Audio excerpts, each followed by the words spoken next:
নতুন জীবনের স্বপ্ন, নতুন সম্পর্ক আর হাজারো আশা নিয়ে শ্বশুর বাড়িতে গিয়েছিলেন 18 বছরের রিয়া আক্তার। হাত থেকে বিয়ের মেহেদি যাবার আগেই মাত্র 5 দিনের সংসারে রহস্যজনকভাবে দুনিয়া ত্যাগ করলেন নববধূ।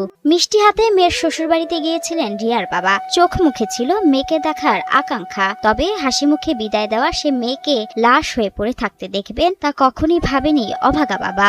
মিষ্টি কিনলাম, কেনার পরে ফানচুয়ারি কিনলাম, কেনার পরে যাইলাম, যাওয়ার পরে একবার বাড়ি গেছি, বাড়ি যা এটা রুমটা আছে, রুমটা জানালা দিয়ে ফাঁক দিয়া দেখি শুকিয়ে দিয়ে আমার মেয়েরে মারিয়া ফালাই। গত 15 জুলাই সকাল 11টার দিকে রিয়া গলায় ওড়না পেঁচিয়ে আত্মহত্যা করেছেন বলে ফোনে জানান তার শ্বশুর। খবর পেয়ে মেয়েকে দেখতে যাওয়ার পথে ফিরে আসেন বাবা লিটন মিয়া, কিন্তু ঘটনাস্থলে পৌঁছে তিনি যা দেখেন তাতে আত্মহত্যার গল্পে বিশ্বাস করতে পারেননি।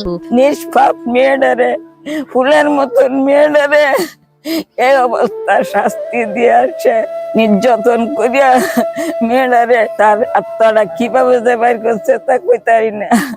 ছেলের পরিবার বলছে আত্মহত্যা, তবে মেয়ের পরিবার বলছে ঘটনা অন্য কিছু। স্বজনদের দাবি, গোসল করানোর সময় রিয়ার শরীরের বিভিন্ন স্থানে আঘাতের চিহ্ন দেখা গেছে। চোখ, মুখ, নাকসহ সংবেদনশীল অংশেও ছিল ফোলা ও ক্ষতের দাগ। এসব তথ্য এলাকাবাসীর মধ্যেও নানা প্রশ্নের জন্ম দিয়েছে।